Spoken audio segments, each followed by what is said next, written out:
चाहे जैसे ले लीजिए। भक्ति भाव हनुमंत जप्यो, बैर भाव 10 शीस। भक्ति भाव से हनुमान जी ने जपा, क्या हुआ महाराज? नाम अमर हो गया। बैर भाव से रावण ने जपा, सीधे कहां पहुंच गया? बैकुंठ पहुंच गया।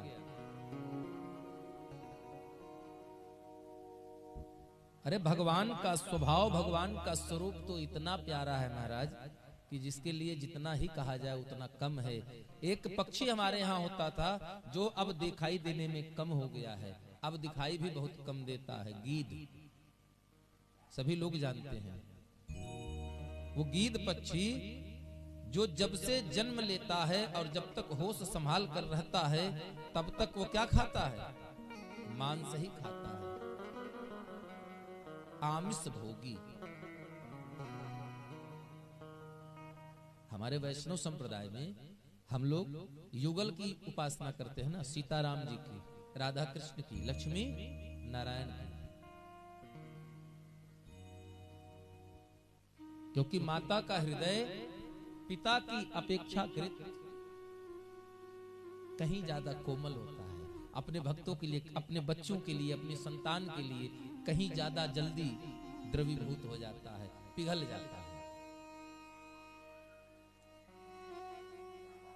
हम लोग जब उपासना करते हैं, हम लोग जो अपनी बात रखते हैं किसी तीर्थ में जाकर के या घर से, तो वह बात सबसे पहले कौन सुनता है? हमारी श्री जी सुनती हैं, हमारी माता सुनती हैं। वो सुन करके तब आगे भगवान को बताती हैं, देखिए हमारे इस पुत्र को ये तकलीफ है। और इस बात की पुष्टि रामचरितमानस के सुंदरकांड में प्रसंग मिलता है। हालांकि जिस रामचरितमानस को हम पढ़ते हैं उस रामचरितमानस में इस बात का कहीं जिक्र तक नहीं है, लेकिन आप अन्यत्र ग्रंथों को पढ़ेंगे तो आपको मिलेगा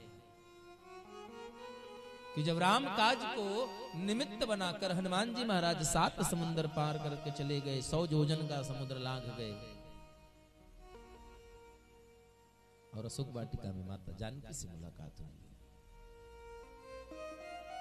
आप जरा सा उस भाव को समझिएगा महाराज। आज वो जानकी मैया है, जब हरण हुआ था तो हे राम हे लक्ष्मण पुकारा। आज हनुमान जी माता जानकी से मिलने पुष्पवाटिका में पहुंचे महाराज, और मिलते ही हनुमान जी से परिचय हुआ। राम दूत में मातु जानकी, सत्य शपथ करुणा निधान की। मैया समझ गई इस एक चौपाई में, बल्कि ये कह लीजिए कि एक चौपाई के आगे भाग में जो एक शब्द आया, करुणा निधान की, सत्य शपथ करुणा निधान की। मैया समझ गई कि ये हमारे स्वामी का ही दूत है, क्योंकि यह नाम एक तो जानकी मैया जानती थी, दूसरी पार्वती मैया जानती थी, क्योंकि उन्होंने ही वरदान दिया था। करुणा निधान सुजान शील स्नेह जानत राओ, यह वरदान पुष्पवाटिका फुलवाई में दिया था। बाकी किसी को यह नाम नहीं पता। और जिस समय जानकी मैया हनुमान जी से पूर्ण परिचित हो गई हैं, तो जानकी मैया ने राम जी का खबर पहले नहीं पूछा है, लक्ष्मण के बारे में पहले नहीं पूछा है। पहला संदेश अगर किसी का पूछा, पहला खबर किसी की ली है जानकी मैया ने महाराज।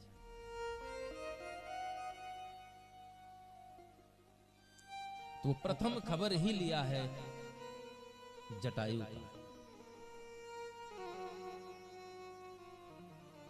बड़ा करुण प्रसंग है।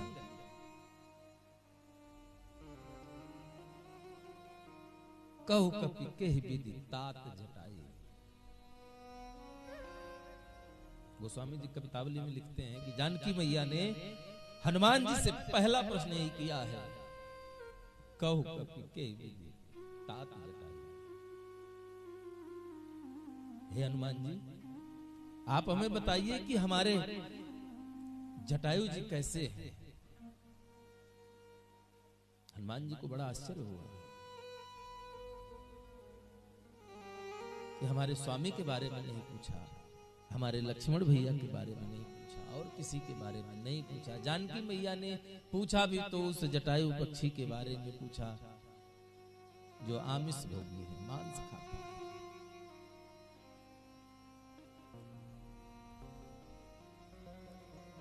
क्योंकि जानकी मैया ने हनुमान जी से जब पूछा, तो जानकी मैया ने हनुमान जी ने कहा, मैया आप जटायु के बारे में पूछ रही हैं, हमारे स्वामी के बारे में नहीं पूछा।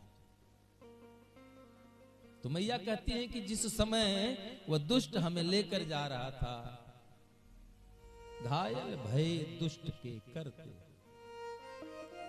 हमारी रक्षा करने में जटायु उस दुष्ट के हाथ से घायल हो गए।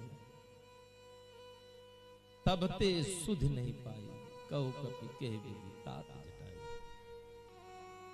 तब से कोई सूचना हमको नहीं मिली किस दशा में जटायु। महाराज हनुमान जी कहते हैं, माता गीध परम बड़ भागी। वो गीध बहुत भाग्यशाली है।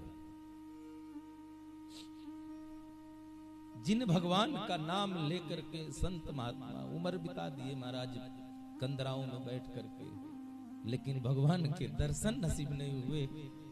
आज उस गीध को हमारे सरकार गोद में लेकर,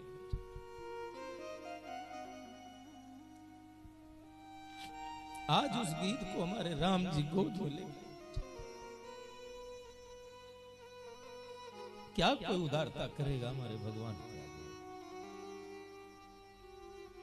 हनुमान जी कहते हैं, माता गीध परम बड़ भागी, राम काज हित निरत निरंतर, अपनो जीवन त्यागी, माता गीध परम बड़ भागी। बड़ा भाग्यशाली वो गीध है जो राम काज में लग करके अपने प्राण त्याग दिया। मैया सीता जी बहुत रोती हैं। गोस्वामी जी कहते हैं कि इतना विलाप तो जानकी मैया ने जब जनकपुरी से विदा होकर चली हैं तब भी नहीं किया था। और गोस्वामी जी लिखते हैं कविताओं में, मेरो एको भयउन पूर, मेरो एको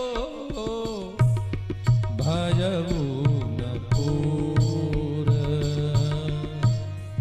मेरो एको भयउन पूर। हनुमान जी से जानकी मैया कह रही हैं, हे हनुमान जी,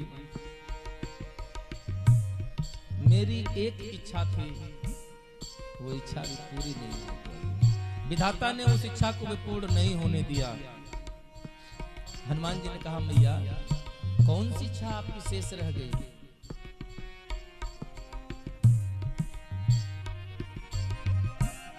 सूर चंदन पर उन्हें चढ़ाई,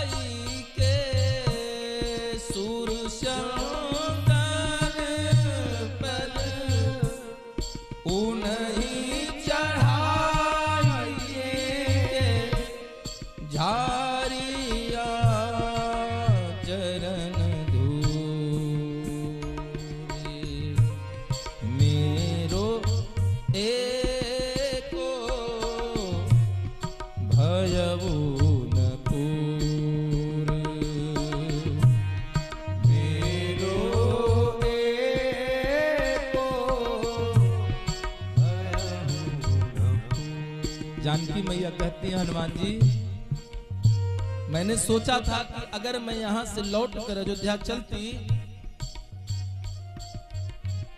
तो राम जी से कहती सूर चंदन पर उन्हें चढ़ाई के। सूर चंदन कहते हैं स्वर्ग का सिंहासन। स्वर्ग का जो सिंहासन है उसका 1/2 आधे की हिस्सेदारी रघुवंश की है। बोली स्वर्ग के सिंहासन पर जटायु को बैठाती और झारी आंचल धूल अपने आंचल से उनके धूल झाड़ती मैं और सिंहासन बैठारी गीत कहूं।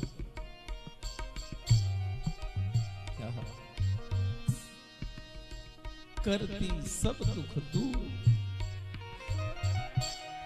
मैं जटायु के जीवन के समस्त दुखों को दूर कर देती हूं।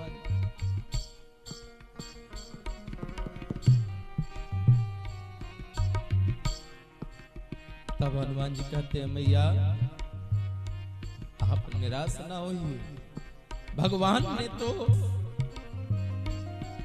जटायु की धूल जटाओं से झाड़ी। हनुमान कहते हैं राम जी ने तो अपनी जटायु के पंख के धूल साफ कर, और इतना ही नहीं, जब शरीर छूट गया है तो राम जी ने छूटने के पूर्व जटायु से कहा काका कुछ मांग लीजिए आप।